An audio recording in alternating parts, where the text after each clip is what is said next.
안녕하십니까. 세상을 읽어주는 남자 이상훈입니다. 오늘은 패키징이 파운드리의 새 변수로 등장하고 있다는 주제로 한 말씀 드리겠습니다. 이 사실 패키징이 중요한 데는 그만한 이유가 있습니다. 이전만 해도 그 반도체 개발은 칩에 더 많은 트랜지스터를 우겨 넣는 방법에 초점이 맞춰졌습니다. 일반적으로 트랜지스터가 많을수록 그 컴퓨팅 성능이 향상됩니다.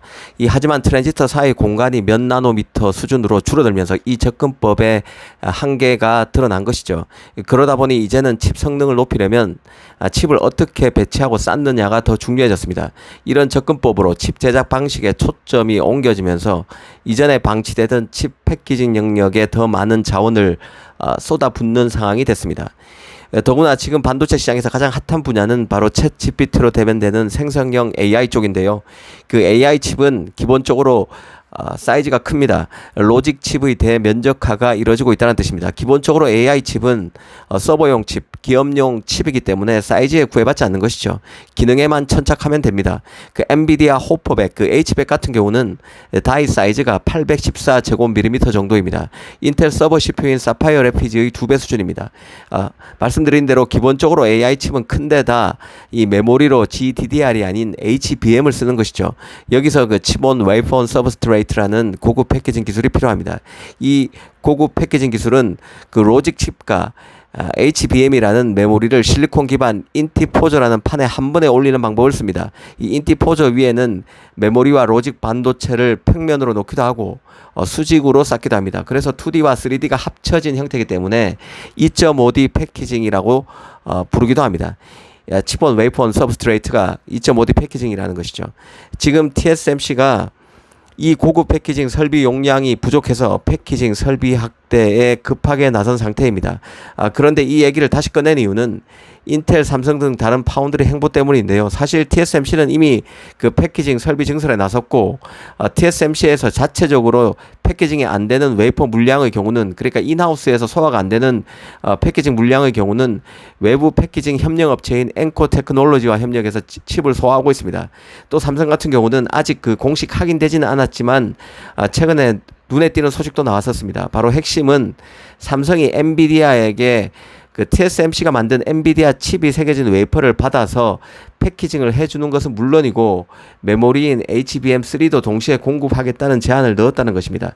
그러니까 패키징 기술과 HBM3를 동시에 엔비디아에 제공하겠다는 제안을 넣었다는 것이죠. 그럼 인텔은 이와 관련해서 어떤 움직임이 있을까요? 사실 인텔 같은 경우는 패키징 기술이 갈수록 중요해지자 이제는 자신의 그 패키징 기술만 따로 팔겠다고 선언한 바 있습니다. 이미 삼성이 했던 방식을 이미 선언했다는 것이죠.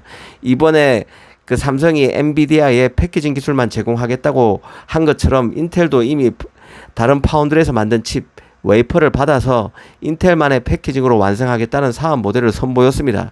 이 칩은 TSMC, 삼성에서 만들더라도 그러니까 자신의 인텔 팹에서 만들진 않더라도 패키징만은 인텔 기술을 쓰는 사업 모델을 내놨다는 뜻입니다. 다른 파운드리 제조사로부터 웨이퍼를 공급받아서 인텔의 패키징 서비스만 사용할 수 있는 비즈니스 모델을 선보일 만큼 칩의 크기가 커지고 있고, 그래서 칩 간 연결이 흔해지고 있고, 그래서 패키징 기술이 더 중요해지고 있다는 뜻입니다. 사실 인텔의 팹 겔싱어는 최근 인텔 그 실제 컨퍼런스 이후에 외신 인터뷰를 통해서 현재 AI 시장에 대한 자신의 생각을 피력했는데요.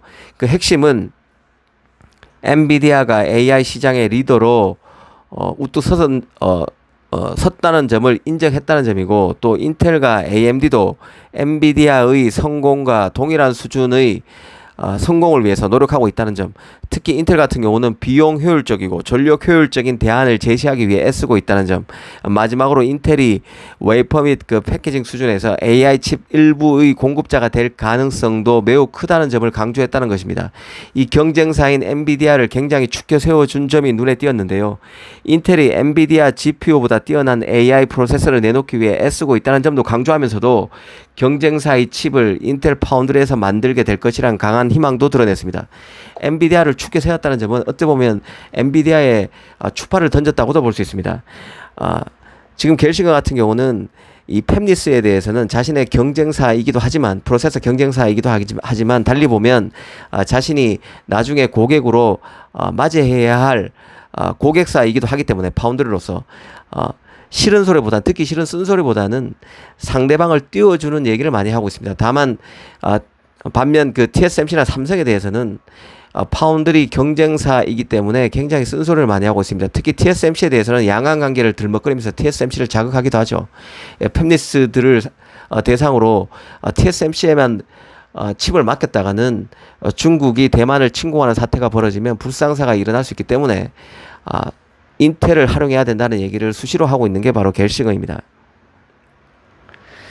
특히 그 갤시건은 이 TSMC가 엔비디아 그 AMD 칩을 모두 싹쓸이한 상황에서 엔비디아와 AMD 그 AI 칩을 모두 싹쓸이한 상황에서 웨이퍼 단계인 전공정은 수주 확보가 어렵더라도 패키징 등 후공정에서라도 인텔 파운드리가 물량의 일부라도 가져갔으면 하는 바람을 간접적으로 이번 외신 인터뷰 등을 통해서 드러냈다는 생각입니다. 이미 그 엔비디아의 GPU 공급 문제는 칩 웨이퍼가 아닌 패키징 때문이라는 것은 잘 알려진 상황인데요. 즉 그 GPU 제조의 병목 현상이 엔비디아 제조 파트너인 TSMC가 수요 계산을 잘못했거나 아니면 그 TSMC의 웨이퍼 수율 문제에서 발생한 게 아니라 칩 패키징 단계에서 연유한다는 것입니다. 패키징 설비가 많이 부족하다는 것이죠. 지금 패키징 같은 경우는 모든 전 설비가 모두 대만에 집중되어 있습니다. 다른 나라에는 아예 없는 단계이기 때문에 오히려 대만 의존도가 더 극심한 게 바로 패키징 쪽입니다. 이런 점을 인텔 갤시건은 더 적극적으로 팹리스 칩 물량을 유치하는데 이런 아킬레스건을 적극적으로 찌르고 있는 상황이죠. 이 엔비디아만 해도 칩온 웨이퍼온 서브스트레이트 이 TSMC 고급 패키징 기술을 A100, A30, A800, H100, H800 GPU에 모두 적용하고 있습니다. AMD의 인스팅트 GPU도 이 고급 패키징 기술을 활용하는 실정인데요. 칩 공급의 패키징 기술이 핵심이 되고 있다는 뜻입니다. 그러다 보니까 이 칩온 웨이퍼온 서브스트레이트 패키징 기술 설비가 모자라는 것이죠. 그래서 TSMC는 일단 현재 칩온 웨이퍼온 서브스트레이트 용량을 월 8,000개에서 올해인 2023년 연말까지 월 1만 1,000개로 늘리고 내년인 2024년 말에는 월 1만 6,600장 정도로 늘릴 계획이라고 합니다. 이전에는 그 엔비디아가 칩온 웨이퍼온 서브스트레이트 용량을 내년 말까지 월 2만 개로 늘릴 것이라는 소문도 있었습니다.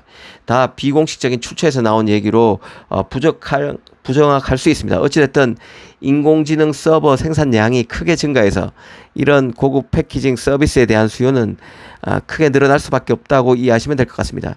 삼성과 인텔 입장에서는 TSMC 패키징 설비가 모자라는 상황에서 TSMC의 외부 패키징 협력사인 앵코만 앵코에만 좋은 일이 생겨서는 안 된다는 생각 하에 그 TSMC가 만든 그 웨이퍼 물량을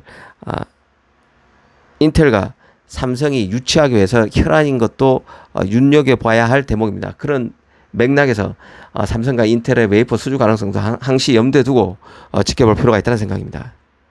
감사합니다.